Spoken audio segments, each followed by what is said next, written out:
When Julian Gu first pursued her, she told him plainly, "If you ever betray me, I won't punish you, but I will leave you forever." When Julian proposed, she repeated it, word for word, and still he broke his promise.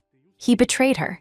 In the end, Sienna Chu had no choice but to honor her own vow and vanish completely from Julian Gu's world. "Sienna, honey, moving back in with Mom and Dad is the best thing. I've always said, we worry about you being all alone in New York." Sienna pushed her thoughts down, trying to keep the grief from her voice so her mother wouldn't hear. "I'm sorry, Mom, for worrying you all these years." "Don't be silly. We're sorry we couldn't be there for you. So, when are you thinking of coming home? Do you want your father and me to fly out and get you?" "No, it's okay. I've already booked a flight for 2 weeks from now. Just wait for your baby girl to come home." Sienna forced a cheerful tone. She was terrified that a single moment of weakness would let the flood of pain drown her. Her mother gave a few more instructions before hanging up. Just then, Julian's assistant knocked politely on the door, holding out a contract. "Miss Chu, this is for the villa in the Hamptons you and Mr. Gu looked at. He said to put it in your name. You just need to sign here." Sienna took the pen, her mind reeling. A week ago, Julian had proposed to her. So certain she would say yes, he'd filled the city sky with a fireworks display that lasted all night. She'd grown up with her grandmother. When other children taunted her for being abandoned by her parents, it was Julian who stood in front of her, a fierce protector. Under his shield, she was never bullied again. After her grandmother passed away, Julian nearly broke with his own family to keep Sienna by his side. On her 18th birthday, he took her for a drive. A drunk driver crashed into them. Julian shielded her with his own body, and in doing so, almost lost the ability to walk. Sienna had cried until she was hollow, convinced that leaving him was the only way to protect him. But Julian, leaning on crutches, had chased after her, begging her not to go, because he loved her. But the absence of a family's warmth had left Sienna unable to believe that anyone could truly love her. She was scared, hesitant, unable to face it. Even for a childhood sweetheart, Julian had to pursue Sienna for 6 long years. They dated for 4 years, lived together for 1. He was a perfect gentleman, cherishing her. Sienna began to believe that perhaps no one in the world could love her more than Julian Gu. So when she learned he was going to propose, her eyes filled with tears of joy. She vowed to herself that she would be the perfect wife, always by his side. Then, the day after the proposal, Sienna found a used condom in the pocket of his discarded clothes. Her body began to weep before her mind could even process it. In the past, if another woman so much as tried to get close to him, he would rush home to confess everything. But this time, there was nothing. The man who swore he couldn't bear to touch her, to tarnish her, had been with another woman. "What is it, Sienna? Is there a problem with the contract?" Julian's sudden entrance pulled her back from the edge. Sienna was silent for a moment before speaking. "I thought this villa was an auction item. It's just a house, Julian. You spent so much money." He just laughed, a bright, open sound. "If you like it, Sienna, I'd find a way to pluck the stars from the sky for you." She didn't answer. Her eyes caught a faint red mark on his collarbone, and her gaze darkened instantly. "We should have someone come and fumigate for bugs." "Look, you've been bitten." Julian's eyes followed her gaze. He tensed, quickly buttoning his collar. "You're right, Sienna. We should definitely get rid of the pests." For some reason, a strange, bitter taste filled Sienna's mouth. She silently signed her name on the contract. Her mother, after her divorce, had moved abroad and built a new life. She had remarried and was now a successful businesswoman. If Sienna returned to her mother, she would inevitably change her name, shedding her current identity entirely. She had told Julian so many times, "If you betray our love, I won't punish you, but I will leave your world." Julian had always promised, with absolute certainty, that he never would. And yet, he lied again and again, shamelessly. As she handed the signed document back to the assistant, Julian immediately pulled her into a tight embrace. He was always so flawless in his deceptions. If it hadn't been for that one careless slip-up that exposed him, Sienna would probably still be in the dark.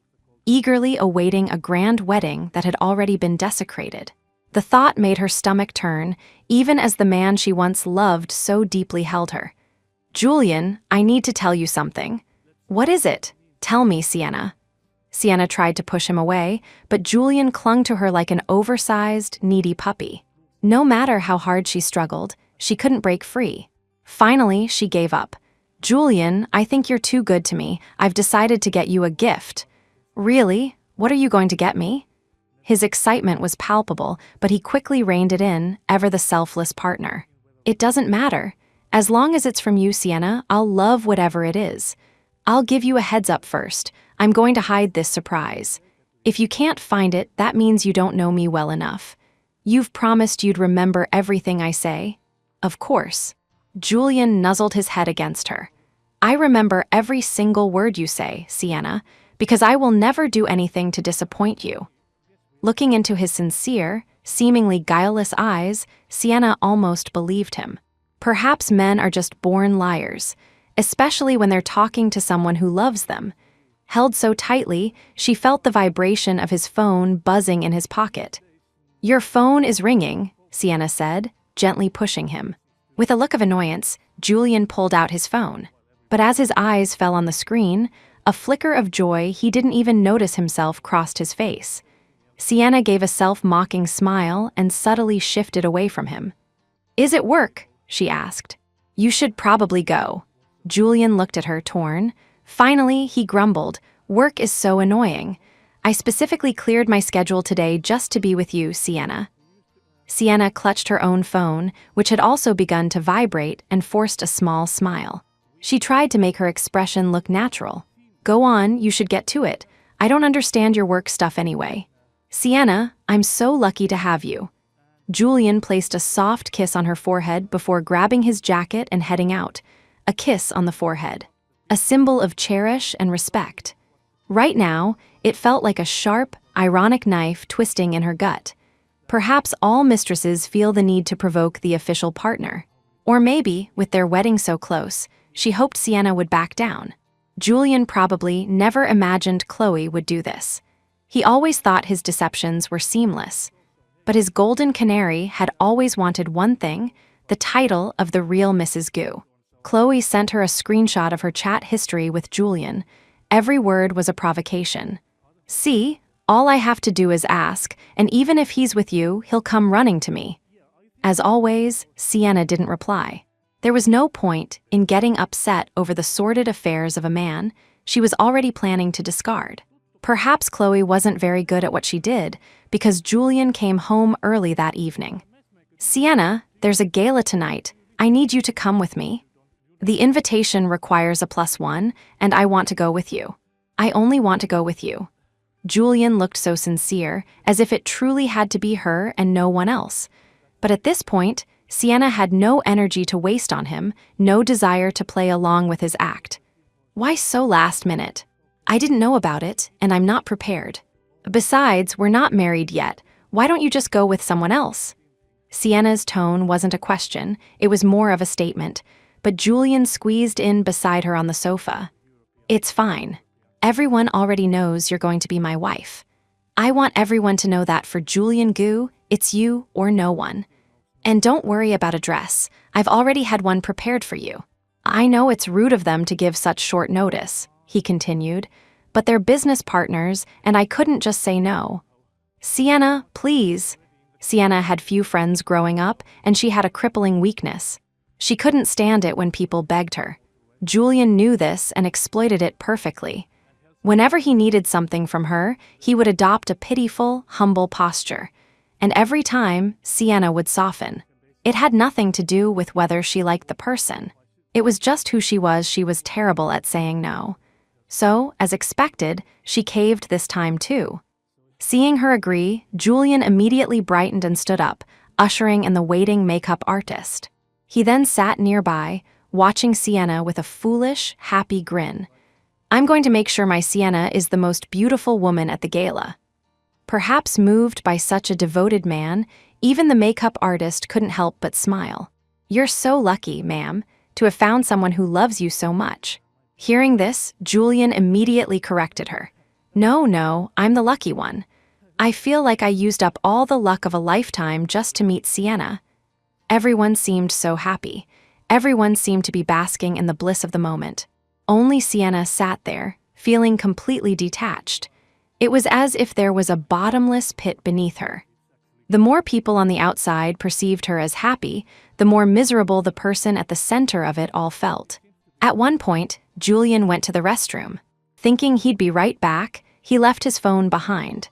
It was as if fate itself couldn't stand to see Sienna being deceived any longer. It chose that exact moment, while Julian was gone, for his phone to ring. At first, Sienna wanted to ignore it, but the phone kept ringing, and the makeup artist behind her couldn't help but ask, "Ma'am, should you maybe answer that?" Sienna's eyes met the makeup artist's in the mirror. In the end, she relented, reaching for Julian's phone and answering the call. It was Julian's assistant. "Sir, the gala starts in an hour. Should I have the car brought around now?" Sienna glanced at the makeup artist behind her, who gave her a thumbs up. "Yes, thank you. Bring the car around. We're almost ready here." The assistant seemed surprised to hear Sienna's voice, but confirmed that everything would be arranged. Julian's phone had always had Sienna's fingerprint registered. If she wanted to, she could look through it at any time. This was one of the many ways he had promised to give her a sense of security. But the old Sienna had trusted him completely and never felt the need. Now, Sienna felt she no longer loved Julian, so there was still no need to check his phone. A truly loyal person wouldn't betray you, whether you checked on them or not. A disloyal one would just get a second phone, and a third. But the phone was right there, in her hand. On a whim, she unlocked it. Julian truly had no defenses up. The first thing she saw was his chat history with his assistant. "Was with Chloe yesterday, forgot about the gala. Get a dress for Sienna and have it sent over immediately." Understood. The conversation was brief. But Sienna knew. Chloe was the cat he had been petting. "Sienna, are you ready?" Julian, finally back from the restroom, froze for a second when he saw his phone in her hand. But he quickly composed himself and changed the subject. Sienna handed the phone back to him. "Your assistant called just now. I told him I'm almost ready and he can bring the car around." "Okay." Julian took the phone and slipped it into his pocket. Sienna saw the unease in his eyes, but she had no intention of exposing him right now. "Don't be nervous. I don't mind furry little animals. If you want, we can get a cat for the house. You have to work all the time. It would be nice to have a little cat to keep me company." "Oh, okay." Julian visibly relaxed. He knelt down in front of her. "It's my fault for making you feel lonely when you're by yourself. How about we go pick out a kitten tomorrow, okay?" "I think you're already doing a great job," Sienna said, sidestepping the topic of the cat. "I can't help you much with your work, so I worry about being an unnecessary burden to you." "Don't worry about me. I'm fine at home by myself. I can even go shopping with friends sometimes." "Sienna," Julian was acting like a big dog that had just been praised. "Meeting you was the best thing that ever happened to me. It's like a blessing I've earned over 3 lifetimes." "Julian, you're exaggerating." After all, Sienna thought, meeting Julian meant trading a decade of deep affection for a grand deception. She doubted she would ever encounter anything more unfortunate in her life. The driver delivered them to the gala right on time. Julian got out first and opened the door for her, gallantly extending a hand to help her out of the car. He was meticulously attentive, but it only served as another reminder to Sienna that everything right now was just an act. In New York, the Gu family might not rule the city, but they were a power that most other families wouldn't dare to cross. Seeing Julian, the city's elite hurried over to greet him. And Sienna, standing by his side, instantly became the focus of all the ladies and wives. She had to admit, on the surface at least, Julian's treatment of her was flawless. But the more perfect he seemed, the more her heart ached, watching the man beside her betray her with her own eyes. The high society women, prompted by their fathers or husbands, all knew that the woman before them was the future Mrs. Gu. They flocked to Sienna to say hello. But Sienna was a relatively introverted person. The shadows of her childhood were long, and despite Julian's many attempts to change her, A personality, once formed, is difficult to alter. Seeing more and more people gathering around, Sienna instinctively wanted to flee. She had never liked crowded places. Just then, as he had countless times before, Julian appeared at the perfect moment, pulling Sienna to his side. "I'm sorry, my fiancé is a bit shy. Could you please not all crowd around her like this?" The women quickly understood and scattered with polite smiles. Julian looked at Sienna with concern. "Sienna, how are you feeling? Are you uncomfortable anywhere?" "I'm fine, I'm okay, thank you. You don't have to thank me. This is what I should be doing. You came to this uncomfortable gala for my sake. You've already done so much for me." Julian's demands on Sienna were always so few. In contrast, his devotion to her was absolute, reaching a level that no other man could match.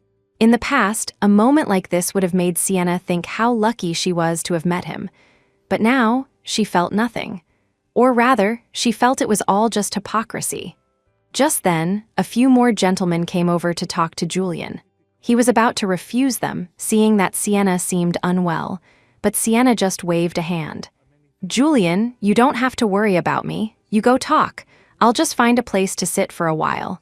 But Julian seemed reluctant to accept her suggestion. "It's okay, Julian. If you always act like I'm holding you back, I won't dare to come to these events with you anymore. I'll just sit over there for a bit." Sienna pointed to a corner of the grand hall where a table was laden with desserts. "There are fewer people there and you'll be able to see me. Just come find me when you're done."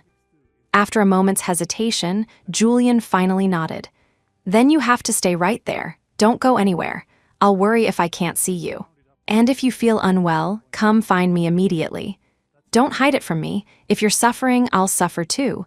"Okay, don't worry, I won't." Sienna felt so tired. She couldn't quite name the emotion she felt for Julian anymore. But right now, she was just exhausted. Performing affection for a man who had already betrayed her. It was a form of torture. Sienna sat down in the corner. She saw a few of her favorite little cakes on the table, another detail Julian had likely arranged in advance. That's how Julian was. Everyone was desperate to curry favor with him. Even though he had delayed his RSVP until the last minute, the event organizers would still bend over backwards to cater to his every whim. People always said Sienna had hit the jackpot, being childhood friends with a man like him, being pursued so passionately by him. But for Sienna, what mattered wasn't how rich he was or how powerful. The most important foundation of love was loyalty. When the foundation crumbles, everything else built upon it is meaningless. Still, Sienna picked up a small cake and began to eat. She loved sweets. She felt they made her life a little sweeter, too. Just then, a staff member accidentally spilled a full glass of red wine all over her. It was so clumsy, so transparent. At a gala of this caliber, even the waitstaff were professionally trained. They would never allow for even the slightest mishap. Offending any one of the guests here would have consequences an ordinary person couldn't bear. Sienna looked down at the large, wet stain on her chest. Her eyes grew cold. She looked up and saw that it was Chloe. A flicker of surprise crossed her face. No wonder she had managed to get in so easily. It seemed that Chloe being Julian's kept woman was something many people already knew. Or perhaps she was the only one who didn't know. Sienna couldn't quite process her emotions, but she clearly saw a flash of triumph in Chloe's eyes before she quickly knelt down in front of her. "Miss, I'm so sorry. Miss, I really didn't mean to please. Please forgive me." Sienna could guess why Chloe had done it. The gown she was wearing was a custom creation from a world-renowned haute couture designer, made exclusively for her. Julian had supposedly even had a hand in the design, wanting it to be a surprise. So, unbeknownst to Sienna, Chloe had known about the dress first. Chloe and Sienna had similar body types. What fit Sienna would generally fit Chloe. Chloe had once sent her a taunting message. "Dear future Mrs. Gu, I bet if I just ask, Julian will give this dress to me."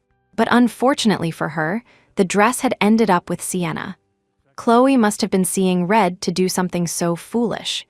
Did she really think Sienna was someone who would just swallow her anger and say nothing? Before Sienna could even react, Julian was already striding over. He had seen the incident the moment it happened. He draped his suit jacket over Sienna's shoulders, his voice calm but firm. I don't understand why there would be such a clumsy staff member here. And how is it that my Sienna is the only one who got wine spilled on her? Is no one going to offer an explanation? At his words, the color drained from Chloe's face.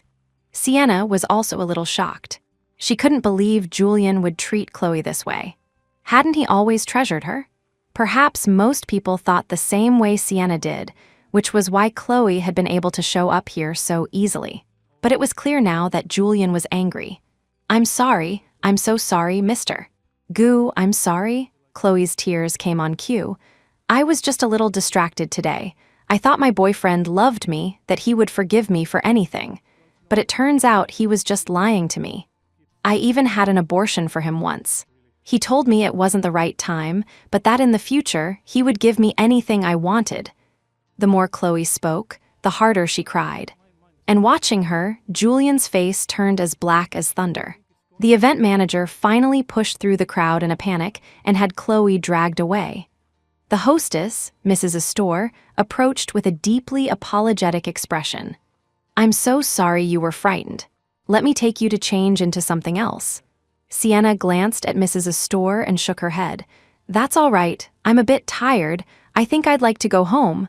She turned to Julian. I'm a little tired. Could the driver take me home first? Julian looked at her anxiously. How could I let you go home alone? I'll go with you. Is something wrong, Sienna? It's my fault. You don't like these kinds of places, and I insisted on bringing you. But let's at least change your clothes first, okay? A wet dress is uncomfortable, and you might catch a cold. Julian's voice was full of self-reproach, as if he was blaming himself for arranging for Chloe to be here and for not managing the situation better. Sienna couldn't quite articulate what she was feeling. The fact remained that if it weren't for Julian, Chloe would never have targeted her, but at least the wine hadn't been thrown in her face. It's fine, Sienna said. She was genuinely exhausted. The gala has just started. There are probably still a lot of people who want to talk to you. I'll just go home first. You don't need to worry about me. No, every time you say you're fine on your own, it means you're upset. Okay, we'll go home together. Julian scanned the room, then gently guided Sienna out of the main hall. But he still took her to a dressing room, where she changed into comfortable flat shoes and a dry set of clothes. He stood behind her, combing through her hair and tying it into a neat, refreshing ponytail. When I was little, my mother told me that if you really love a girl, you should brush her hair for her entire life. I've learned so many ways to style hair now. Julian met Sienna's eyes in the vanity mirror, his gaze so full of adoration it was as if she were his entire world. Sienna felt a pang of discomfort. Why? No matter how she looked at it, Julian still seemed to be in love with her. Then why betray their relationship? Why find another woman? If he had needs, he could have told her. They were about to get married. They had been together for so long. Why justify his own transgression with such a noble-sounding excuse? It was clear there was no real love. She yearned for someone to love her, a love as deep and loyal as if it were carved into her bones. Not a superficial devotion that gave her everything on the surface, offering 9/10 of his affection and pretending it was the whole. Even if just 1,000th, a 10,000th was missing, to her, it was still a perfunctory lie. Sienna felt sick. Under Julian's expectant gaze, begging for praise, she stood up. I'm sorry, Julian, I don't feel well. I need to use the restroom. I'll walk you. This place is huge. I don't want you to get lost. Hearing she was unwell, Julian immediately hovered over her, his face etched with concern. Unable to refuse, Sienna had to let Julian escort her like a bodyguard all the way to the ladies' room. It was a high-end club, so even the restroom was spacious. Julian stood waiting for her just outside the door. But as soon as Sienna walked in, she heard two women talking in low voices. I really thought Chloe was so important to Mr. Gu. Looks like she's just another disposable plaything he keeps on the side. Seriously, I was stunned when I saw Chloe spill that wine on Miss Chu. I thought she must have some serious backing. Turns out the backing was all in her imagination. Ha ha, Mr. Gu really is the model of a good man. I know, right? How many rich men don't have a few little pets on the side? And Miss Chu doesn't even come from a prominent family. The way Mr. Gu dotes on her, I'm so jealous. I can't guarantee my husband would get as angry as Mr. Gu if his canary spilled wine on me. A man like Mr. Gu, you can dream on. You'll never meet one in your lifetime. Oh, stop it! Sienna stood in a corner, her back to them. Because she had changed her clothes, the two women didn't recognize her. They were right. Sienna Chu was just an ordinary person. Among common people, her looks were above average, but compared to these women who had been pampered since birth, she was unremarkable, even plain. And Julian was a man of immense power and status. But did that mean that even if he was unfaithful to their relationship, he was still considered a good man? If this was how their circle operated, then she wanted out. It was fine. A weak person like her could only think of running away. She hadn't eaten much, but Sienna felt nauseous. She retched until only stomach acid came up, her stomach still cramping painfully. She washed her face, composed herself, and walked out of the restroom. Julian's expression was grim, but the moment he saw her, it was replaced by anxiety. "Sienna, are you okay? Why do you look so pale?" "I'm sorry, I wasn't feeling well. I was a bit nauseous just now. It's okay, let's just go home." Julian had run into the two gossiping women on his way over. They were composed enough. Guessing that Sienna was in the restroom and might have overheard everything, they didn't panic. They greeted Julian warmly and then hurried away. Now, Julian didn't dare say anything more. He just focused on getting Sienna home. He waited until she was lying in bed before he took out his phone. The phone, on silent, showed 99 unread messages from Chloe. He frowned in annoyance. But when he saw a few photos Chloe had sent, his brow finally smoothed out. Seeing Sienna's calm expression, Julian assumed she was asleep. He tiptoed out of the room. But Sienna wasn't asleep at all. Her stomach was in agony, but she knew that only by pretending to be asleep could Julian be lured away by Chloe, giving her a few moments of peace. She took some stomach medicine and sat alone in the living room, staring into space. She didn't turn on the lights. She felt like a creature of darkness, unfit for the sun. At 1 a.m, a message came from Chloe. It was a photo, the two of them naked in bed together. "Sienna, take a good look. This is how you really hold onto a man. Your fake purity will wear off eventually." For the next week, as if to compensate Chloe, Julian was rarely home. This made it easier for Sienna to pack up her few belongings. Her mother was now a successful executive overseas and had remarried. The name Sienna Chu had been casually given to her by her father. Its original meaning was thinking of money, which her mother had insisted on changing. Returning to her mother, she would change her name, take on a new identity. With this thought, Sienna used her old phone to compose a message to Julian. "I've prepared your surprise. You have to wait until 10 p.m. to come home. I'll be hiding. You have to find the surprise I left for you." Without waiting for a reply, Sienna turned off the phone and placed it inside a gift box she had prepared. She had never once replied to Chloe's messages. In everyone's eyes, she was a weak-willed pushover. And in truth, she was. She wondered how Julian would react when he saw Chloe's provocations. With a burner phone and a plane ticket in hand, Sienna headed for the airport. She knew Julian would wait until exactly 10 p.m. to come home. She rarely asked anything of him, so every time she did, he would meticulously obey. And today was their 11th anniversary. At that moment, in a hotel room, Julian heard the custom notification tone he had set exclusively for Sienna. He immediately stopped what he was doing and picked up his phone. Sienna almost never initiated texts. When he saw her almost coquettish tone, his blood rushed. He didn't think he was in the wrong. Sienna was so fragile, he couldn't bear to be rough with her. Chloe looked about 80% like Sienna, and most importantly, she had come to him willingly. She worked hard to please him. In a way, Chloe's existence made it easier for him to love his Sienna more perfectly. Seeing Julian distracted, Chloe pouted and wrapped her arms around him. "What is it, Julian?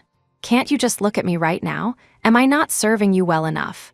When his gaze fell on Chloe, Julian's expression instantly darkened. "You should know what Sienna means to me. If you ever dare to pull a stunt like that again, I'll make you understand the consequences."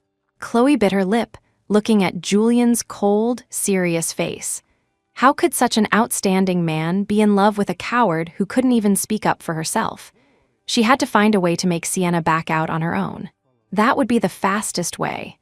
If a nobody like Sienna Chu could become Mrs. Gu, why couldn't she, Chloe Song?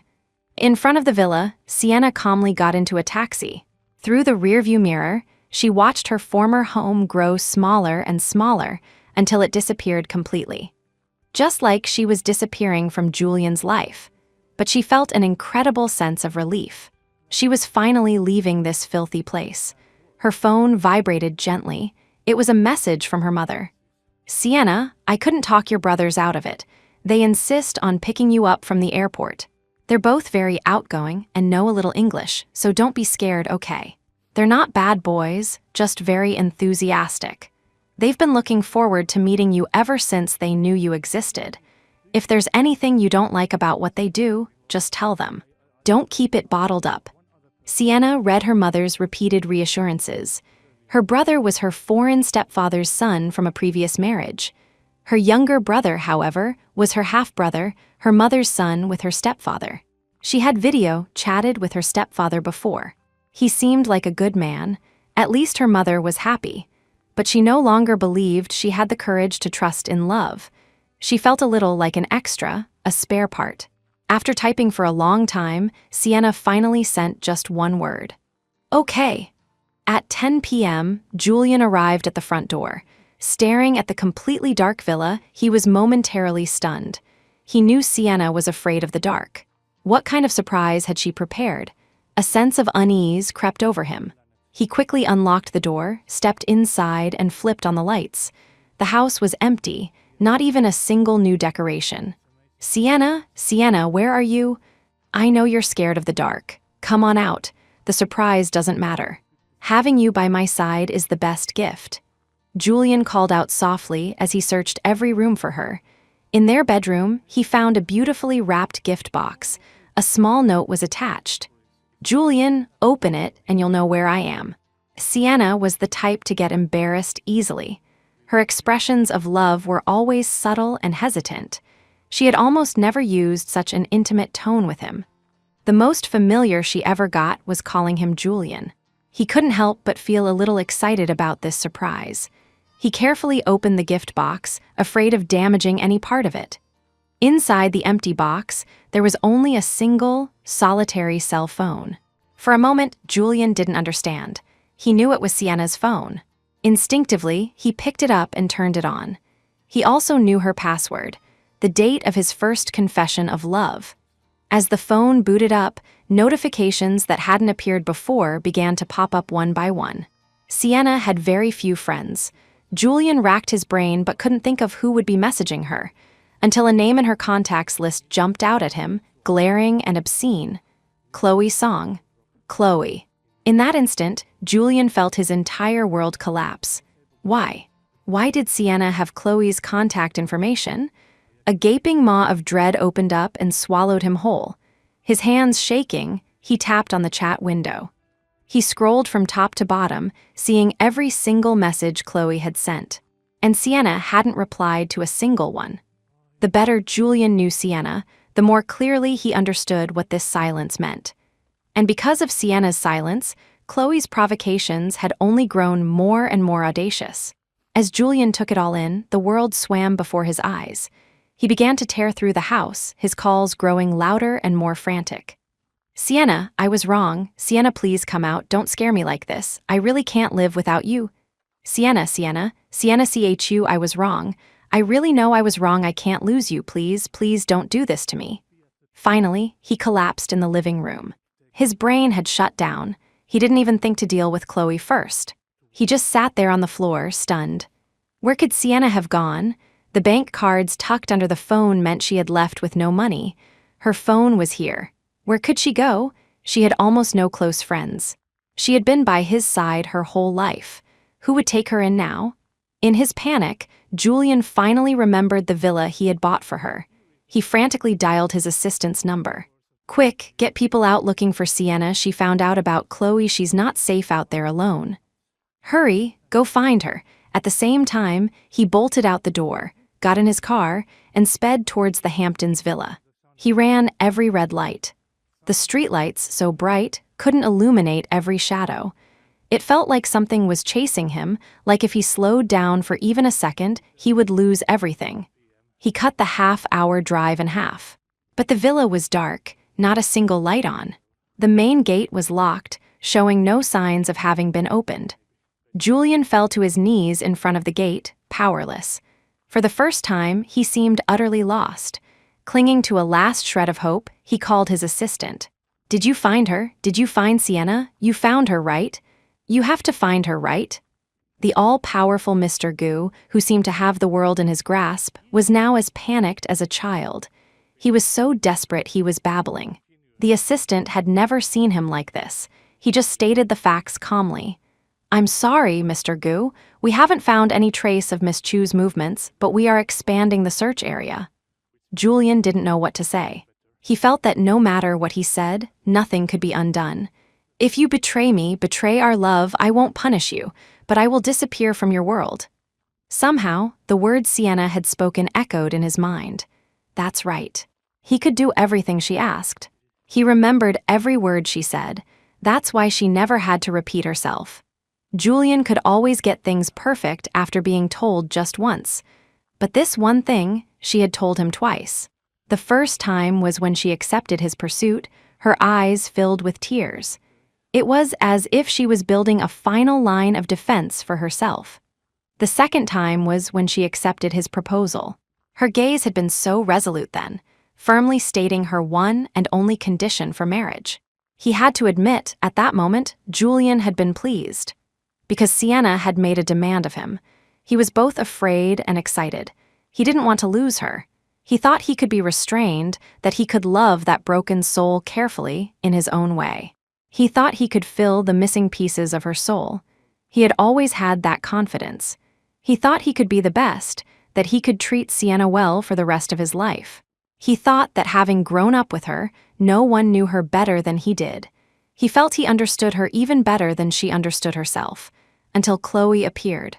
Chloe looked 70 to 80% like Sienna, but there was a seductive quality in her bones, combined with a confident, outgoing personality. She had a charisma that Sienna lacked.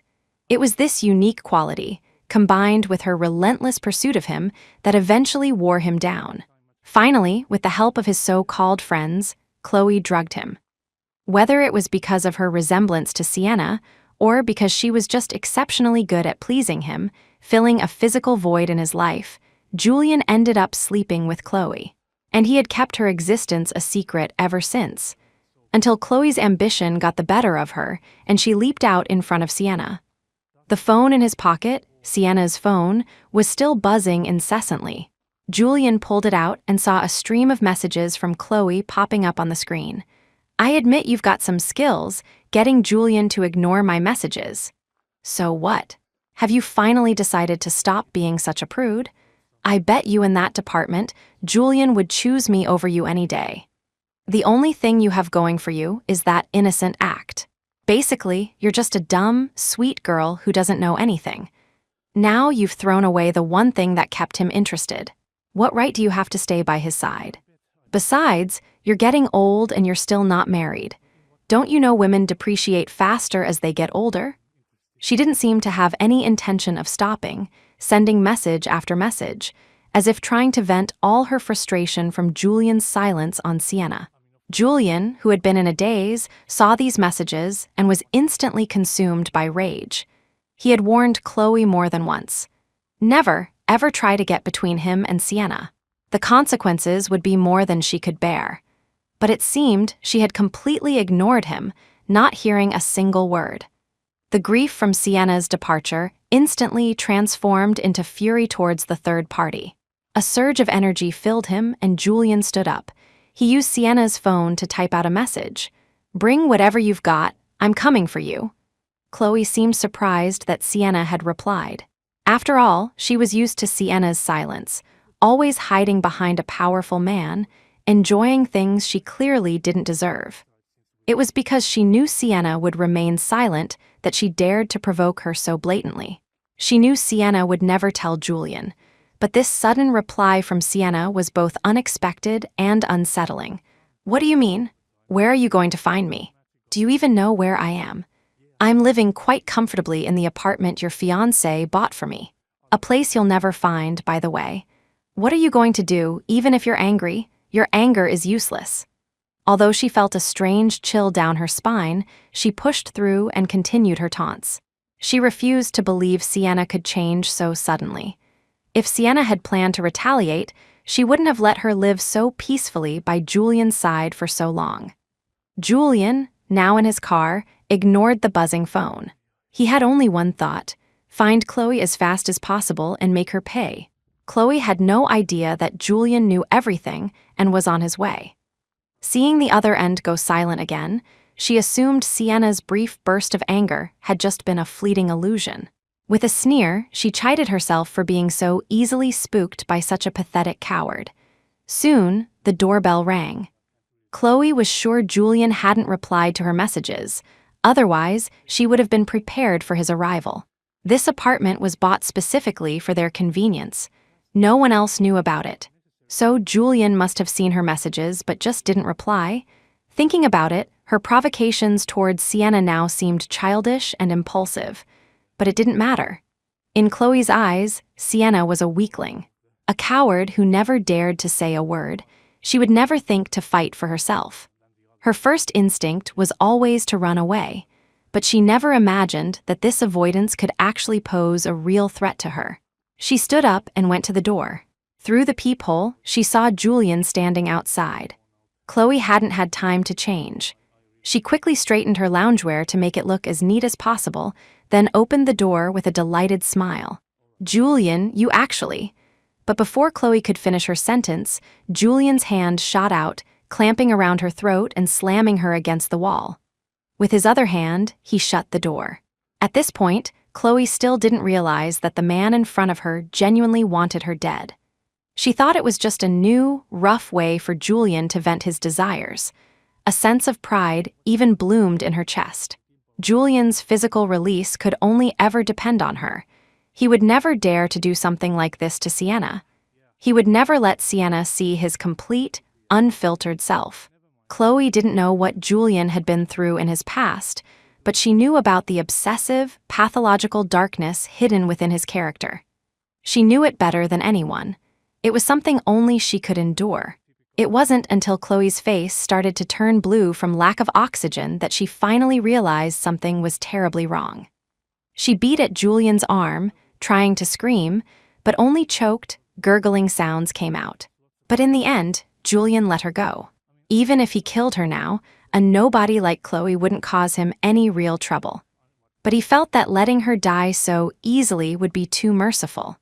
Whatever torment Sienna had suffered because of Chloe, Julian would repay it tenfold. Chloe collapsed to the floor, gasping for air. She didn't understand what had happened to Julian to make him treat her like this. Even that time when she couldn't control her jealousy and spilled wine on Sienna, Julian had never shown such a tangible intent to kill her. Julian crouched down, grabbed a handful of her hair, and forced her to look at him. "Didn't I tell you never to mess with Sienna?" Chloe's body trembled. The guilt in her eyes was all too clear to Julian, but she still forced herself to speak. "Julian, I don't know what you're talking ob again." Before she could finish, Julian slapped her hard across the face. "Look at me and say that again. You don't know what I'm talking about. Chloe, you knew from the very beginning what Sienna means to me. That's why you dared to use that face to get close to me, again and again, betting that I wouldn't do anything to you. So you knew from the start what she means to me." There was real hatred in Julian's eyes. It made Chloe understand completely. Julian knew everything about the messages she'd sent to Sienna. "I also told you many times, if you want to maintain your wealthy lifestyle, then you be a good little toy and don't wish for things you can never have. So look what you've done. You knew how much I value Sienna, and you still provoked her again and again. No, not just provoke, you dared to bully her.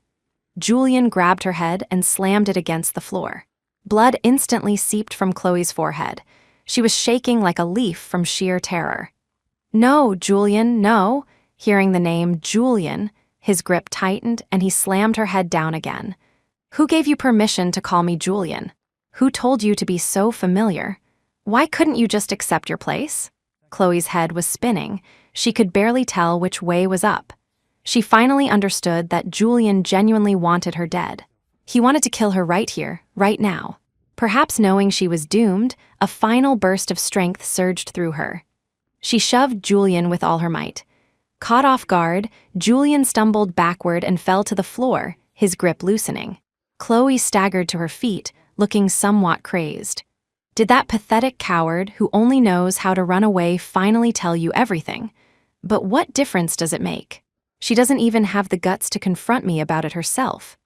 All she knows is how to hide behind a man, hide behind you letting you clean up all her messes. What's so lovable about someone like that? She can't charm anyone, she can't do anything, and she doesn't have a powerful family to back her up. How is she better than me? In what way do I not measure up to her? And you, Julian Gu, what are you doing playing the devoted lover now? Don't tell me you're doing this to me because of Sienna. When you were getting your kicks with me, was there even a trace of Sienna in your eyes? If you really love Sienna so much, then you should have been faithful to her. Don't you know the most basic loyalty in a relationship? What are you pretending to be now?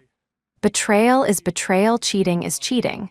Don't tell me you naively believe that as long as you don't cheat emotionally, sleeping with other women doesn't count. That's ridiculous. There's no such thing as physical cheating without emotional cheating. Come on. You want to kill me, right? Kill me now, it doesn't matter if I die. Even if I die 100, 1,000 times, it won't change the fact that you betrayed your relationship with Sienna Chu. Chloe screamed hysterically. Blood streamed down her forehead, staining her white clothes. She looked like a vengeful ghost clawing its way out of hell. Chloe and Sienna were so similar. Julian had always believed that if he could just fill that void in Sienna's soul, she could become as brave as Chloe, brave enough to express herself, to embrace life, to interact with people, to face everything life threw at her. But now, watching Chloe's accusations, it was as if he was seeing what Sienna must have thought about his betrayal. It was as if Sienna was standing before him, screaming in anguish, hysterically rebuking him. "Why? Why did you do this to me? I asked for so little. You could do everything else I asked. Why couldn't you do this one thing? Do you really love me? Then why did you betray our love?" But Sienna was not Chloe. She would only do as she had promised. "I won't punish you, but I will disappear from your world." But Chloe's accusations weren't finished. "Julian Gu, how long have I been with you? You told me you loved me too. I even had an abortion for you. For your love for someone else, do you have any idea how much that damaged my body? You were with me when I had it done.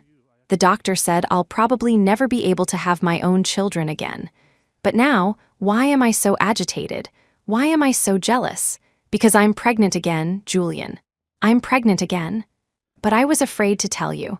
I was afraid you'd make me get rid of this baby like before. But Julian, if I get rid of this one, I'll never have a child of my own.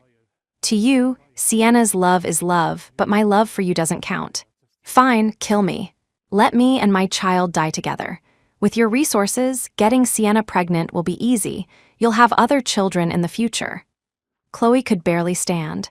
Her vision was blurry, her legs weak. The news of her pregnancy was like a small pebble dropped into a lake, but instead of ripples, it caused an explosion. Julian staggered to his feet. His gaze first fell on Chloe's abdomen, then moved up to her blood-streaked face. "No, this child cannot live." Julian stumbled forward, grabbing Chloe's shoulders and muttering to himself. "No, this child can't be born. If this child is born, Sienna will never forgive me." With that thought, Julian quickly called his assistant. "Hey, get over here to the apartment Chloe and I use. Chloe's pregnant again." "How is Chloe pregnant again? You have to take her and get rid of the baby. This child absolutely cannot be born. Otherwise, Sienna will never forgive me. I've already made so many mistakes. I can't let this mistake be born." After hanging up, Julian crouched opposite Chloe. Until the moment she lost consciousness, Julian was still huddled in the corner, holding his head. The great Julian Gu, capable of being so afraid, so small, how pathetic. And all because of Sienna? The assistant arrived in time. Chloe was rushed to the hospital and her life was saved. But Julian only let her live so she could have another abortion. Seeing his boss in this state, the assistant felt no pity. He reported the results dispassionately. "I'm sorry, Mr. Gu, we still have not found any trace of Miss Chu." Julian sat dejectedly on a bench outside the hospital, his mind consumed with thoughts of Sienna. Julian's parents had a loveless marriage. His mother was in love with someone else, but was forced into an arranged marriage with his father. They slept together once, which resulted in Julian. After giving birth, his mother never had any physical contact with his father again, even moving out. His father was never home. So Julian was raised by his grandfather. Before he turned 18, he had only seen his mother once. She was holding a string of prayer beads and didn't even glance at him, as if he wasn't her child. So when he saw Sienna, who was also being raised by an elderly grandparent, he stepped in to help her. But Sienna was so introverted, so timid. She was afraid to talk to strangers and was completely emotionally dependent on him. Utterly and completely. She would never be like his mother, whose heart was forever occupied by someone else. He loved Sienna so much. She was always so anxious, like a frightened little rabbit, but she was a little rabbit that would only ever circle around him. She depended on him so much, she would never develop feelings for anyone else but him. The moment Sienna stepped out of the airport, she saw the two brothers her mother had mentioned. They were standing outside, each holding a sign. As the crowd of passengers streamed out, they raised their signs high. The taller one's sign read, "Sister, brother is here," the shorter one's sign read, "Big sister, little brother is here." The phrasing was odd. But more than the phrasing, what was truly mortifying for Sienna was this method of greeting. It was like a public execution for an introvert. To make matters worse, a crowd had gathered around them, taking pictures. Sienna could see there was no malice on their faces, but she just couldn't find the words. It felt like they had crashed a high-speed train into her quiet world, making it impossible for her to stay silent. She wanted to pretend she didn't know them. Sienna pulled the brim of her hat down lower and shuffled towards them. The younger brother spoke in halting English. "Sister, are you sister?" The older brother was taller. He reached out and gently lifted the brim of her hat. Yes, hello, I am your older brother." Sienna clutched her hat, but hearing the formal term older brother, she couldn't help but chuckle. She switched to fluent English. "Hello, brother, little brother, I'm Sienna Chu." The onlookers were just there to appreciate a beautiful moment. Even though Sienna tried to hide her face with her hat, a side profile picture was still uploaded online. This normally wouldn't have mattered, but after a week of wallowing in despair, Julian decided to expand his search. The Gu Corporation had branches overseas, but Sienna had bought 8 plane tickets to different countries from 3 different airports. Finding her was like looking for a needle in a haystack. His phone rang, showing a call from his assistant. Rubbing his temples, Julian answered. "Yes, what is it?" "Miss Song's baby has been aborted." There was a moment of silence on the other end before the assistant spoke again. "What are the arrangements for Miss Song?" Julian was much calmer now, but he felt no mercy for Chloe. "After she's discharged, send her to my house." By my house, Julian meant the villa where he and Sienna had lived. The assistant said nothing, just an understood and hung up. Julian never considered giving up on finding Sienna. On the contrary, with a clear head, he knew exactly how to find her more effectively. The world was too big. His only tool was the internet. After putting out the missing person notice online, Julian began to target everyone who might have contributed to his separation from Sienna. Even though the primary fault was his, he still knew how to shift blame. The ones who had led him astray, the ones who had whispered in his ear, the ones who had revealed the news to Sienna. Julian wouldn't let a single one of them go. The Gu family was powerful, with influence overseas. After the news of Sienna's disappearance broke, everyone even remotely involved, including all the guests at that gala, held their breath in fear. Anyone could see how obsessed Julian was with Sienna. It was not a wise time to get on his bad side, but Julian had gone mad. He went to the hotel and got the security footage from that night. Since it had only been a week, the footage was still available. He quickly found the two women from the restroom. Julian didn't confront the two women directly. Instead, Goo Corp launched an all-out, relentless business assault on their family's companies. It was a storm that no ordinary enterprise could withstand. Finally, the two women, escorted by their husbands, came to Julian's home to apologize, but Julian didn't even want to see them. To the terrified group, he spoke coldly. "Since you know why I'm targeting you, instead of begging me, you should be thinking of a way to make it right. Though I doubt you can. If even I can't find my Sienna, how could you? We're not married yet. We're not husband and wife. What if she's with another man? What if she runs off with someone else?" Whenever he talked about Sienna, Julian would descend into madness again. The four people, who were powerful figures in their own right, could only bow their heads in front of Julian, carefully taking all the blame. "We're so sorry, truly sorry. We will do everything in our power to help find Miss Chu." Hearing one of the men speak, Julian grabbed a nearby water glass and hurled it at them. "What right do you have to speak her name? If it weren't for you, none of this would have happened in the restroom. You couldn't even recognize the future Mrs. Goo. That means you never respected my Sienna from the start." I know. You praise me to my face out of fear, but deep down, you're all cursing me if I hadn't cheated. None of this would be an issue, I admit it, I cheated. It was my fault. But I will do everything I can to make it up to her. To bring my Sienna back at any cost, I will fix my mistakes. And I will make you all pay. Under Julian's leadership, the Goo Corporation had been thriving. The old Mr. Goo had watched his grandson build the empire step by step before passing away contentedly. But now, with Julian solely focused on his vendettas, the company began bidding on useless projects and maliciously overpaying, causing huge financial losses. Even with its deep pockets, the Goo family couldn't sustain such a drain. Within a month, employees began to resign. Senior executives left, poached by rival companies, but Julian didn't care. His days were spent either monitoring his rivals or drinking himself into a stupor.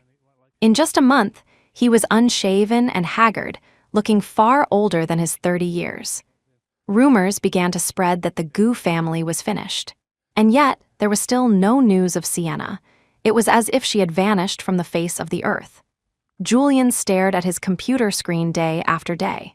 He poured money into social media platforms, mobilized all his overseas contacts, and even hired gossip columnists, all to get the word out. He refused to believe that a living person could leave no trace. How could no one have seen her? As for Chloe, he kept her locked in the basement of his house. She was fed and her wounds were tended to, just to keep her alive. Because for every day that he couldn't find Sienna, Julian would return home and plunge a sharp fruit knife into Chloe's body. For every day Sienna was missing, another wound would appear on Chloe's body. He even had people watch her to prevent her from taking her own life. Even so, Chloe was now on the brink of death. She no longer had the strength to resist or even cry. The last thing she said to him was, "Julian Goo, you failed everyone, including yourself." Another half-month passed before his assistant finally brought news of Sienna. "Mr. Goo, we found someone who looks a lot like Miss Chu, but we can't be certain it's her." The assistant handed him a tablet. "She's the daughter of a major overseas conglomerate. She's the same age as Miss Chu and bears a striking resemblance to her. But from what we've observed, this person is much more outgoing and confident than Miss Chu." The assistant hesitated before continuing. "There's very little information available about this young woman. Her family runs a public relations firm. If they don't want something to be known, no information gets out. This has made our investigation very slow. However, the fact that most of our missing person inquiries about Miss Chu have hit a dead end seems to connect back to this PR firm." Julian stared at the photo on the screen. The girl was smiling, radiant with joy. He knew it was impossible for two people to look so similar without being related. A 4 or 5 out of 10 resemblance was already a miracle. But the young woman in the photo, her every expression, her every smile, was just like Sienna's. Julian had imagined Sienna's smile countless times. It looked almost exactly like the one in the photo. He knew instantly. The person in the photo was Sienna. His Sienna, who he had been searching for. His Sienna, who had left him. But why? Why had Sienna never shown such a smile when she was with him? Even though Julian had tried to do everything perfectly, he had never seen such a bright, carefree smile on her face. Uninhibited, without a trace of pressure, just pure, genuine happiness. Even when he confessed his love to her, she had never looked like that. Why? What had happened to her overseas? Becoming the daughter of a conglomerate was secondary. Anything others could give her, he, Julian Gu, could give her too. He could do it even better, but why? Why couldn't Sienna show such an expression when she was with him? She had only been away from him for a month and a half, and already she looked like this. He had been by her side for 26 years and couldn't melt her heart. He felt it was unfair. He couldn't accept it. He didn't even want to admit that the sunny, vibrant girl in the photo was his Sienna. And yet, he knew with absolute certainty that it was her. He stared at the girl in the photo for a long time. Finally, he made a decision. He had to go see her. Maybe Sienna was better off without him, but he couldn't be without her. No matter what, he had to bring her back. Returning home, Julian went down to the dark basement again. On the blood-soaked cot lay the barely breathing Chloe. He walked over, leaned down, and patted her cheek. The frail woman slowly opened her dead-looking eyes and stared at him. She knew exactly what was coming, but she had no strength to resist. She could only accept it, hoping for the days to pass quickly. One day, she would bleed to death from this torture, and that would be true liberation. But this time, Julian did nothing. He just stared at Chloe silently. Then he raised the knife and plunged it swiftly into her heart. "You should thank Sienna. I've finally found her. You can go now. You can die in peace. I will use your death to express my sincere repentance. I will win Sienna back." Chloe used the last of her strength to look at Julian. She wanted to laugh at this man. Even she knew that he could never win Sienna back. From the moment Sienna decided to leave, there was no longer any space for Julian in her world. And Julian was still foolishly deceiving himself, pathetic and laughable. But she no longer had the strength to laugh. She could only close her heavy eyes and welcome her true release. Sienna was right to leave him. A madman like this would bring endless torment to anyone who loved him, and anyone he claimed to love. Meanwhile, in America, Sienna was experiencing the rare warmth of a family.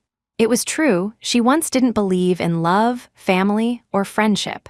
The affection she received from her grandmother was scant.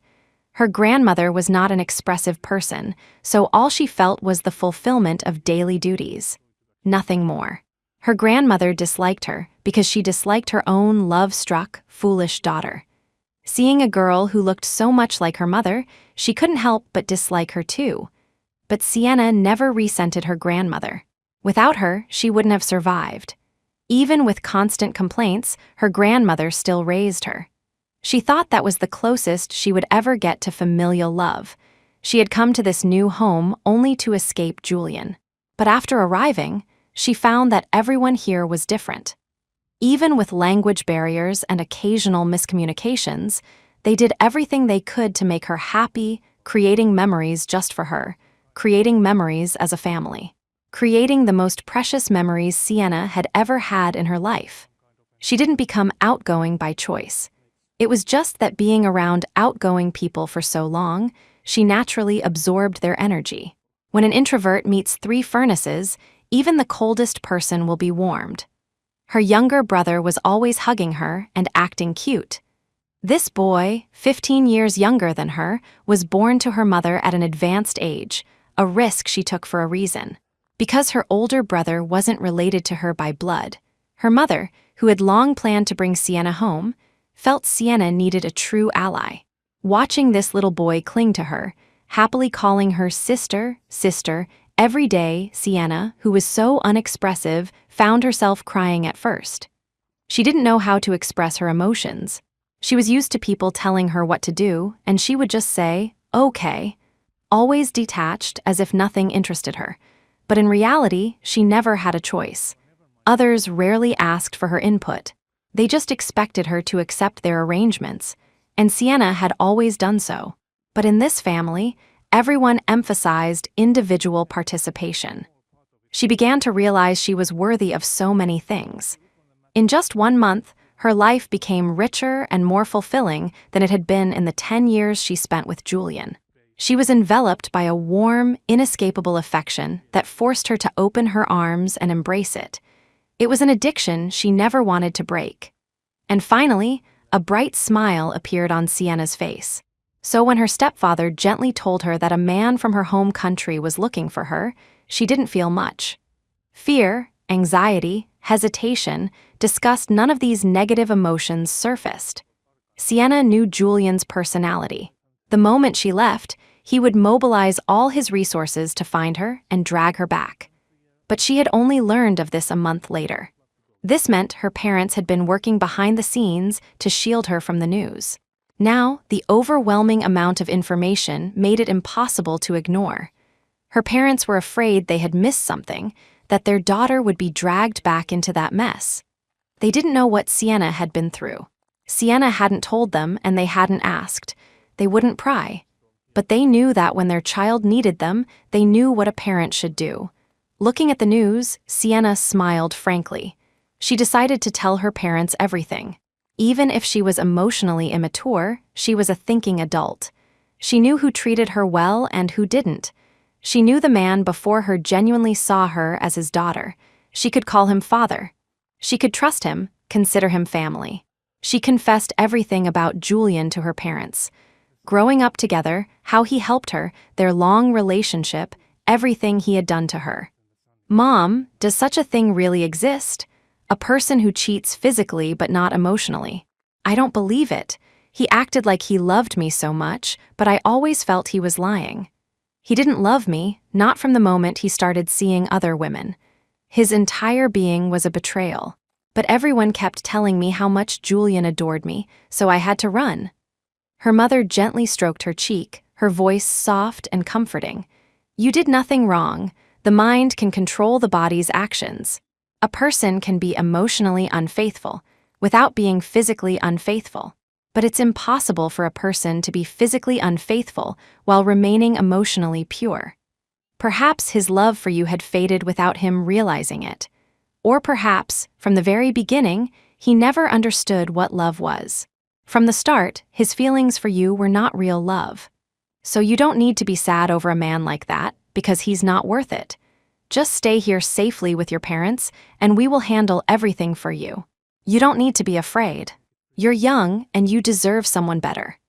As a man, her American father didn't know how to comfort this daughter he barely knew. He could only stand by, nodding in agreement with his wife. When someone falls out of love, the most polite and decent thing to do is to break up peacefully. Then, with a clean and honest heart, they can embrace a new relationship. Not try to have it both ways. A person like that will never know what love is. He just sees the other person as an accessory, something to be possessed when wanted, and too valuable to discard when no longer useful. A tool to display his status, his personality, his charm. But no one expected Julian to chase them all the way to America. During this time, her stepfather had looked into the Goo Corporation.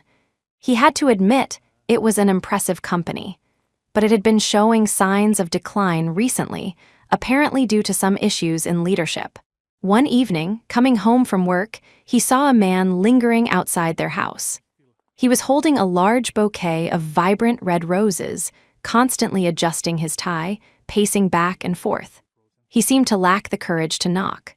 Or perhaps he had already rung the doorbell and gotten no answer, yet was unwilling to leave. Because of his daughter, this American father had memorized Julian's face. A handsome man, but with a dark, brooding look that suggested he was not easy to get along with. He disliked the man on sight. Even if his daughter were still with him, he wouldn't have given such a son-in-law a warm welcome. And that was before knowing how poorly Julian had treated her. He was about to go over and send Julian away when he saw his eldest son come out of the villa. The brother looked at the man, who was half a head shorter than him, and spoke without any pleasantries, his tone mocking. "I thought he'd be some kind of Adonis. He doesn't look like much. He's not even as handsome as me," he said, even gesturing to compare. "How does someone with this much confidence chase a girl all the way from China?" Julian's face flushed red, then pale. But he knew he had to control his temper. These were Sienna's family now. He had to make a good impression. He would have to become family with them one day. For Sienna, he could tolerate anything, including a hostile relative. He forced a polite smile. The average height of Westerners is greater than ours. That's to be expected. The brother felt like he'd punched a pillow, but seeing Julian's strained expression, he knew his words had hit their mark. "So, who are you looking for? I don't recall our family knowing anyone from China." "I'm here to see Sienna Chu. She's my girlfriend. I did some things that upset her, and I hope to win her back. I'm here to apologize." In Julian's mind, Sienna was incapable of forming close relationships with others quickly. He couldn't imagine her confiding everything about him to someone else right from the start. After all, she was such an introvert. She wouldn't voluntarily share such unpleasant memories. So, Julian assumed that Sienna's current family didn't know the truth about their relationship. He planned to present himself as a decent man, just trying to win back his girlfriend after a lover's quarrel. Unfortunately for him, he had miscalculated. Sienna's transformation over the past month and a half was far greater than he had imagined. Her entire family knew all about his despicable behavior. Her American brother sneered at him. "You paint a pretty picture of yourself. Have you forgotten what you did? To have the nerve to come looking for my sister after all that, I really don't get it. Don't you know that when you're abroad, you represent not just your family, but your country? You're a disgrace to your country. I've never met someone as shameless as you. What right do you have to show your face in front of my sister and ask for her forgiveness? You should know our family is in public relations. We know a lot of things people would pay to keep secret for a lifetime. They just keep sending us money to keep their secrets safe. So, do you really think your family's affairs could escape our notice? We know everything you've done. In my opinion, you're not worthy of my sister." The brother looked at the red roses in Julian's hand and laughed even more scornfully. "And I don't think you understand my sister at all. Even though I've only known her for a month and a half, I know that if you're going to give her flowers, you should never give her gaudy red roses. I know what she likes and what she doesn't. I know what suits her and what doesn't. And you, a man who grew up with her, who's known her for nearly 30 years, you're still giving her this color of rose. Don't you find that strange? Do you think standing here for half an hour is going to impress anyone? Oh, by the way, I heard the Gu family's stock has plummeted recently. Business is down, senior executives are leaving, and you're facing a restructuring, maybe even a re-evaluation by the market. I think if a man can't even manage his own company, he probably doesn't have what it takes to manage a family. Buddy, I have no respect for you." Impossible at first, when the man accused him of his actions, Julian had felt a pang of guilt. He knew he had wronged Sienna. He hadn't expected her to tell them everything. That meant he would have to be even more sincere to win over her family and bring her back. After all, Sienna was with them every day now. He couldn't just kidnap her and seek her forgiveness in private. But when he was told that he didn't know Sienna, he couldn't take it. "What right do you have to say I don't know her? I've given her red roses before, and she always acted like she loved them. How could she not like this flower? Every time I gave them to her, she'd put them in a vase at home and take meticulous care of them, trying to make them last as long as possible. If she didn't like them, why would she do that? You've only known her for a month and a half. What right do you have to criticize me?" The American brother had no more patience for Julian's nonsense. He gave Julian a shove, and caught off guard, Julian stumbled back a few steps. "That's because my sister was in love with you then, dependent on you. She couldn't tell the difference between love, friendship, and family. You helped her when she was little, and that planted a seed in her heart. Whatever you gave her, she would have liked it. You're the one who's too stupid to see the difference. You're the one who never paid attention to her. You're the one who just imposes your own ideas on her and assumes she likes it. That's why I look down on you. A person like you doesn't deserve love. You're just pathetic and sad. Don't show up at our house again. People like you bring bad luck. Julian was about to say more, but just then, Sienna's father walked over. Hello, I believe you're Mr. Julian Gu. I am Sienna's father. The father introduced himself politely, but didn't give Julian a chance to speak before continuing. I'm not sure if you're aware of your company's actual situation, but I imagine that, as the man in charge, a young master who has lived in luxury his whole life, you wouldn't adapt well to poverty, not even a step down in lifestyle. So, what do you think would happen to Gu Corp's stock if I were to release all the information we have on you right now? Julian had intended to be civil with him, as he was Sienna's father. But seeing that the man had no intention of being polite, Julian saw no reason to be either. The Gu family is a vast enterprise. If you think you can affect our business with that, you're being incredibly naive. It's not me who's naive, it's you. Your company's stock has already hit rock bottom. You're right, a starving camel is still bigger than a horse. But what if there are many other companies circling, eager to take a bite of the leftovers to strengthen themselves?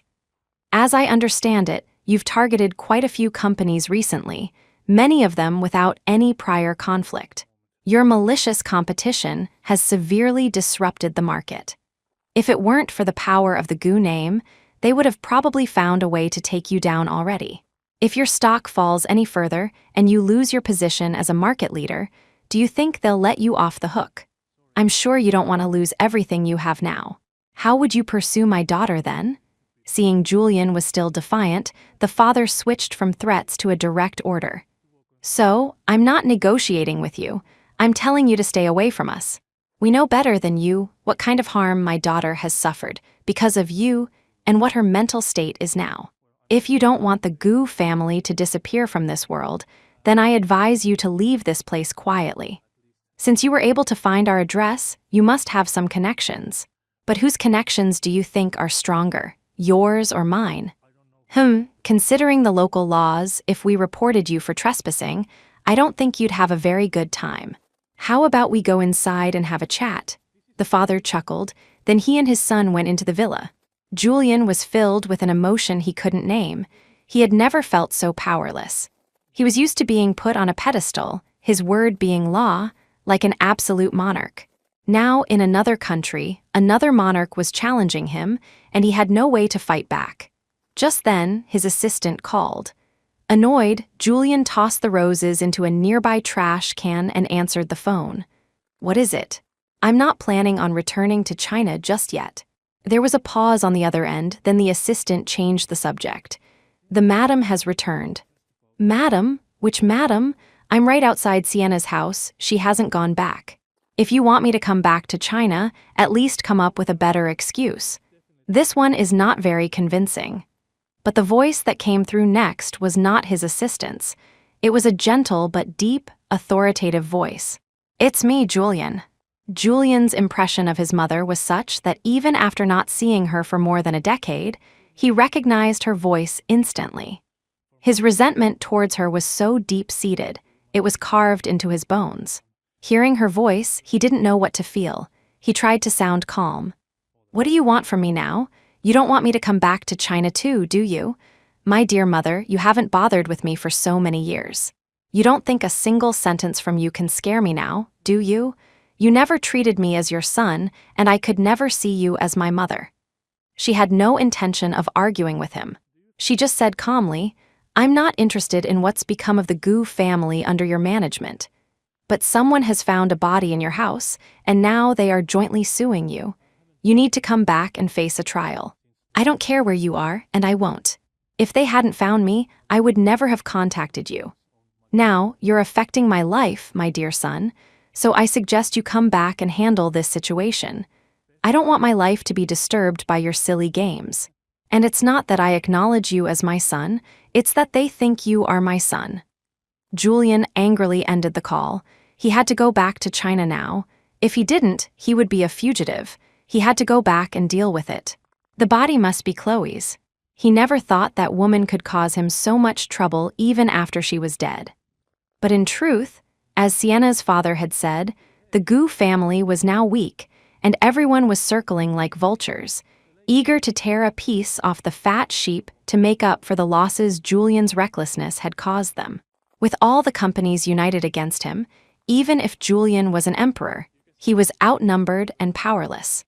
Of course, what Julian didn't know was that Sienna's parents had arranged for Chloe's body to be discovered and presented to those powerful figures.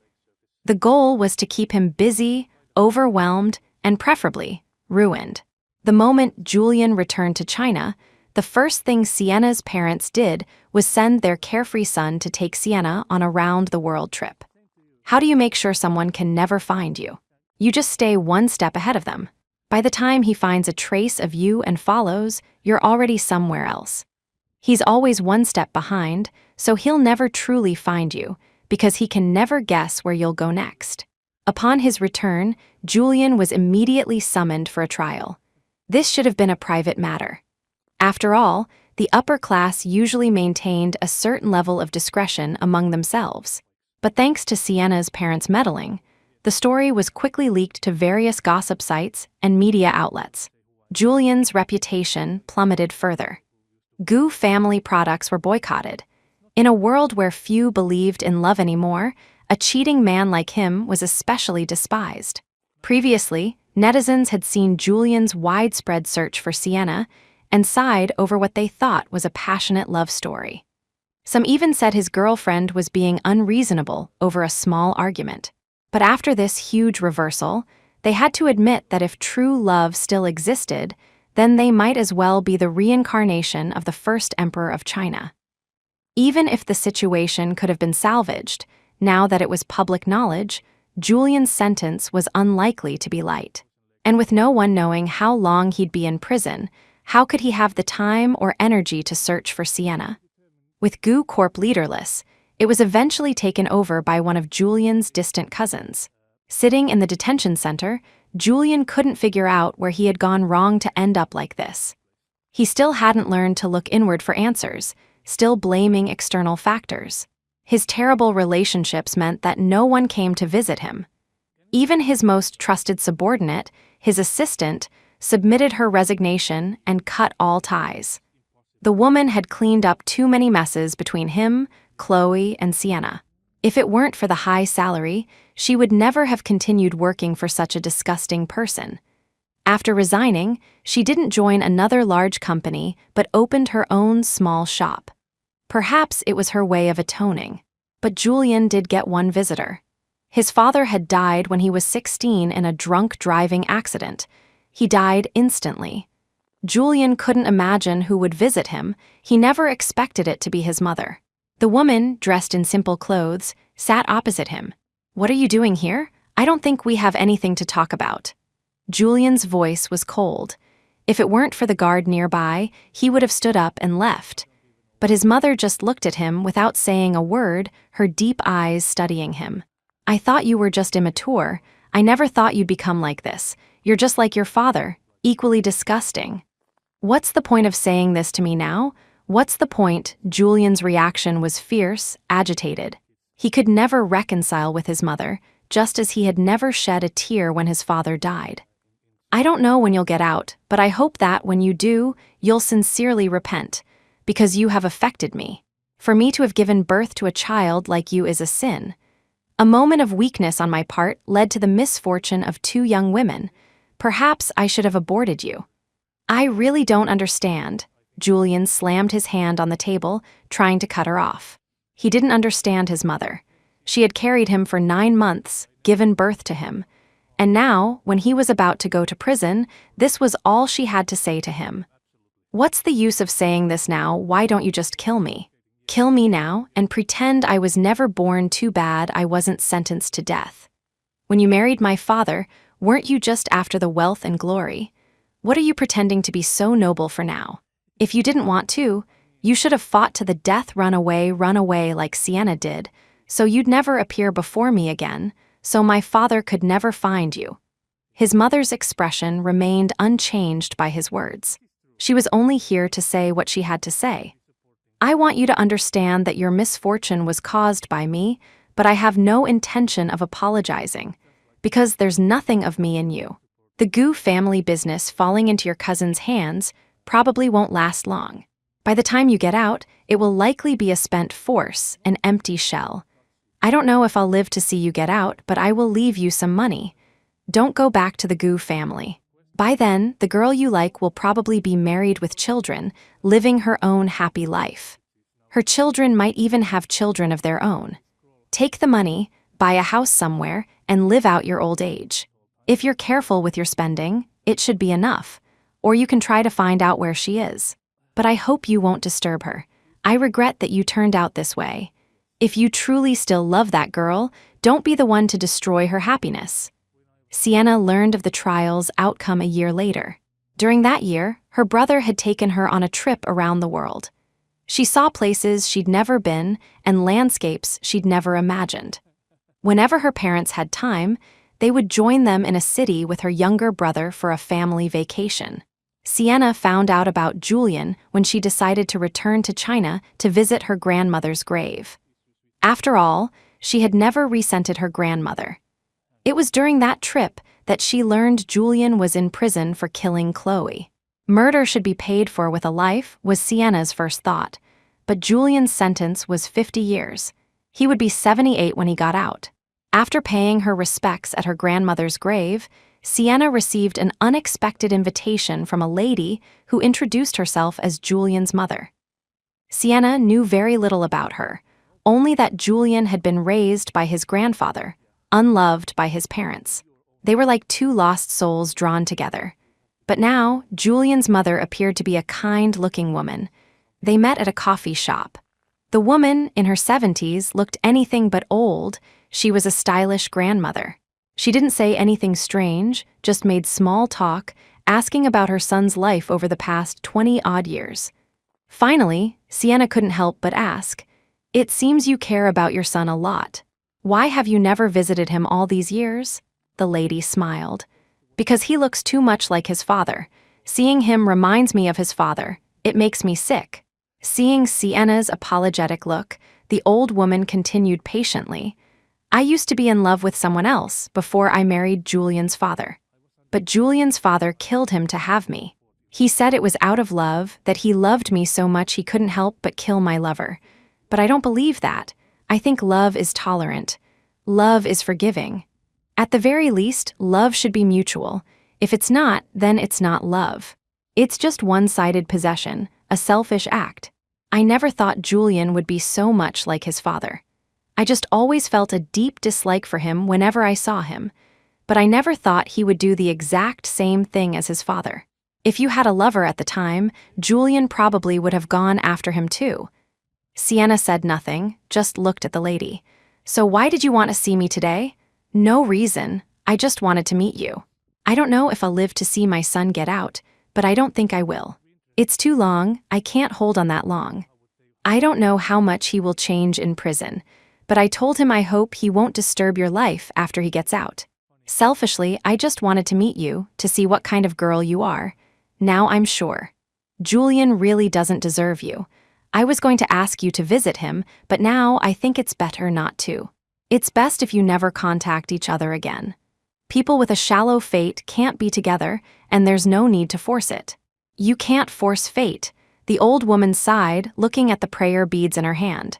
Sienna couldn't quite describe her feelings, but one thing was certain, she had no feelings left for Julian, not a single shred. She smiled at the woman. "Actually, I don't entirely regret meeting Julian. After all, because of him, my childhood was relatively smooth. Without him, I probably would have been bullied. But Julian and I are not suited to be lovers. His way of loving is different from the way I long to be loved, but I don't plan on visiting him either. I think our relationship ending like this is the final result. There's no need for any more entanglement. Just as you said, this is enough." After leaving the coffee shop, Sienna walked down the street, the cool spring breeze blowing against her. She instinctively tightened her coat. Beijing was still a bit cold. She had planned to take a taxi back to her hotel, but after talking to Julian's mother, she suddenly felt like walking. She felt she was luckier than Julian, because his parents had never told him, "I love you." Even now, as a grown man in his 30s, who had managed Goo Corp so well for over a decade, no elder had ever told him, "I love you. I'm proud of you." In that respect, Sienna was luckier. Her mother had at least always thought of her, trying to bring her home to a better life. Perhaps it was just fate. Unsuitable people can never be together. If they had just been friends, maybe things wouldn't have ended this way. She had considered visiting him in prison, but then she thought it would only create more complications in the future. It really wasn't necessary. After staying in the city for a month, showing her brothers and father the culture of her homeland, the family of 5 returned to America. Sienna guessed that her parents had something to do with what had happened. They must have done a lot behind the scenes. Otherwise, the Goo family wouldn't have collapsed so quickly. But she didn't plan on saying anything. For her parents, this was their way of protecting her, so there was no need for her to question it, as long as the result was what she wanted. And just as Julian's mother had predicted, Sienna soon got married. At 32, she fell in love again with a man 4 years her junior who lived next door. After turning 30, Sienna had given up on the idea of marriage. She felt it was hard to find someone who shared her views on love. And she felt her heart could no longer accept someone else's love. She was always suspicious of others, finding it hard to open up. Even if she let someone in, she would put up countless defenses, always ready to catch them in a lie and flee. But the young man's passionate pursuit was hard to refuse.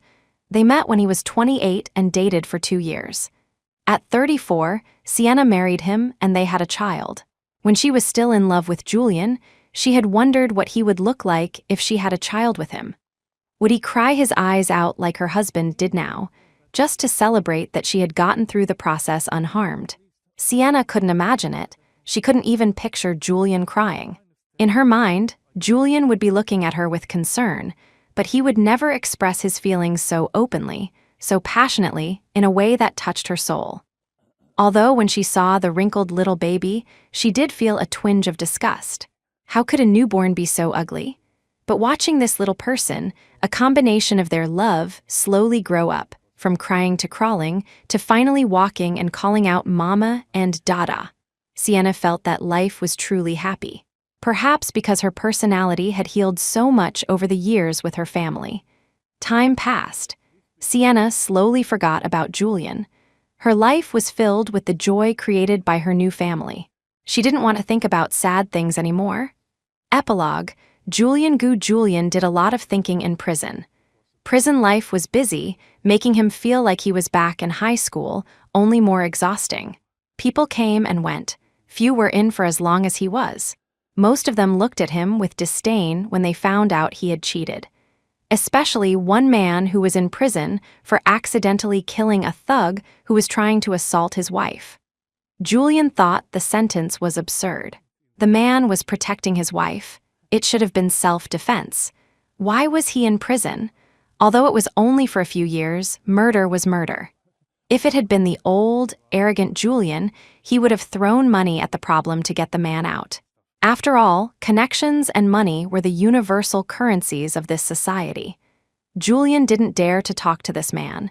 He was afraid he would find out about his cheating and punch him. But he didn't.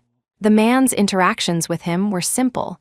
He didn't offer forgiveness or platitudes. He just listened calmly, until Julian finally mustered the courage to tell him everything. And then the man beat him up. After the fight, they became unlikely friends, and Julian began to learn a new perspective on love from him. He slowly realized how wrong he had been. He even began to wonder if he had ever truly loved Sienna. Otherwise, how could he have hurt her so much? After that, Julian became a model prisoner and was released 6 months early. It was a small affirmation, but it meant something to him. Through his mother's contacts, he received the money she had set aside for him, $50 million. He didn't know when his mother had saved up so much. It felt like she had been saving it for him from the very beginning. He now understood his mother's feelings back then: torment, struggle, resentment, and regret. And that twisted love for her own flesh and blood. Julian didn't go looking for Sienna, but her husband was famous, and Julian would often see them in international magazines. The man's love was passionate and sincere. Even now, as an old married couple, you could feel the happiness radiating from the pages. And just as his mother had predicted, they had a lovely daughter. And that daughter was now engaged to a young man from a good family. Julian couldn't help but wonder if he had had a healthy view of love back then. If he were the man standing by Sienna's side, would she be even happier than she was now? He couldn't be sure. He really couldn't. After traveling around his home country for a while, he took the money and went abroad. He bought a villa in the suburbs of the city where Sienna lived and took up gardening, but you would never find a single rose. Occasionally, he would stroll through the city streets. He couldn't quite name the emotion he felt. Seeing the elderly, middle-aged, and young couples, he would smile. How did he end up like this? But the thought that Sienna might be among these people made him feel that this was okay too. A person like him deserved to be alone for the rest of his life. But Sienna deserved a better ending. Even though they were in the same city, Julian restrained himself from seeking her out. He now understood that this was the best outcome for both of them. The last time Julian saw Sienna was a year later, at her daughter's wedding. The young woman was warm and outgoing, and she and her husband were well-known philanthropists. They held their wedding in a church, and passers-by who weren't invited could still watch. Julian put on his best suit and lingered outside for a long time. It wasn't until a crowd had gathered that he dared to approach and watch. The bride, in her white gown, looked just like a young Sienna. The man before her was handsome and looked like someone she could rely on. For some reason, Julian felt like crying. He saw Sienna. She had aged, but she still looked young for her age. It was clear her family took good care of her. She stood with her husband, their arms linked, looking lovingly at their child on the altar. Julian pulled his hat back on and slipped away from the crowd. It was enough. This was enough. He knew he was going to die soon. At his age, it could happen any day. But seeing Sienna one last time, seeing how happy she was, he felt it was enough. Even he now believed that their separation was the right thing. It was the best outcome for both of them.